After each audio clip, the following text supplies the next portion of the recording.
Po që është në akuzë, është në akuzë dhe nuk është gjellet. Do thoni ju, nga ta, më fali, ku ta kapim që është gjellet, lexoni proces në Kafkës. E keni Shqip. Ai është i gjithi.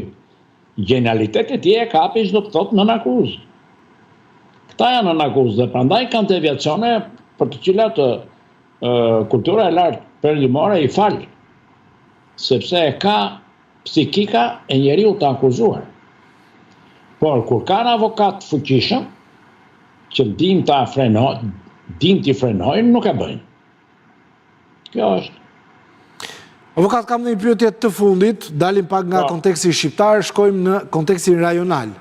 Një marrëveshje e rëndësishme mes Shqipërisë, Kroacisë dhe Kosovës për sigurinë ka shkaktuar shumë reagime në Beograd.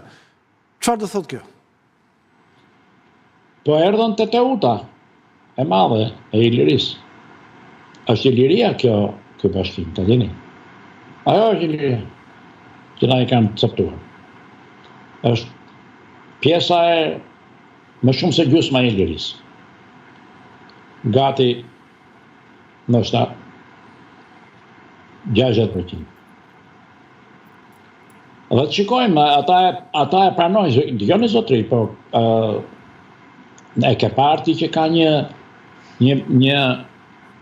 marrëveshje, një marrëdhënie shumë të mirë midis kroatëve dhe shqiptarëve?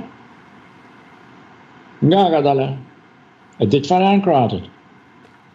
Ish katolik shqiptar, por që kanë humbur gjuhën. Diskutar. E dinë edhe ata vetë, një racë. Po kanë humbur gjuhën. Kurse katolikët ta nuk e humbën. Tu i ke. Historikisht. Vlerë të madhe heroike. Po ata kanë kaluar që këto e në gjithë Ballkanin ashtu kanë qenë. Katolicizmi. Tani vim të realiteti. Të shikojmë se si do ecën ngjarjet.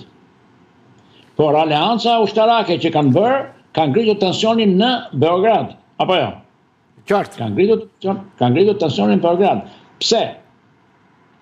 E kanë ngritur tensionin në Beograd sepse kanë parë që aleanca treshe kanë nxjerrë si parim kryesor armatosjen dhe prodhimin e armëve. Nuk është e vogël. Sepse këtu çfarë ka ndodhur? Këtu është tërhequr politika amerikane. Dhe këta indirekt të thonë, s'kemi Amerikën. BE-ja dhe ne, të gjithë, do bëjmë mbrojtjen. Për që të bësh mbrojtje normale, duhet të investosh në prodhimin e armëve moderne. Të shikojmë se që do eci, por ata thonë kanë dhënë miliardat mëdha si buxhet. A e ke dëgjuar? Të shohim tani se këtu fillon një konkurrencë lufte. Jo lufte nxehtë. Konkurrencë për armët e luftës dhe konkurrencë për mbrojtjen midis Shteteve të Bashkuara të Amerikës dhe BE-s. Pse? Se Trumpi kërkoi ta tërhiqte dhe po e tërheq forcën amerikane nga perëndimi evropian. Nuk është lëvizje e dovet, është lëvizje pro Moskës, indirekt. Po pse po e bën dhe çfarë do fitoj Amerika me këtë, do ta shikojmë. Se nuk mund të shkojmë deri tani që ai ka tratuar në thonjza interesin amerikan. Jo, mund ta ketë në funksion të interesit personal amerikan. Të shikojmë. Po kjo s'ka shna duart sepse është ende e errët. Ajo që doli në skenë dhe që po del, hapur është që perëndimi evropian bashkë me Anglinë kërkon riarmatosjen dhe prodhimin e armëve të reja brenda Europës së Bashkuar.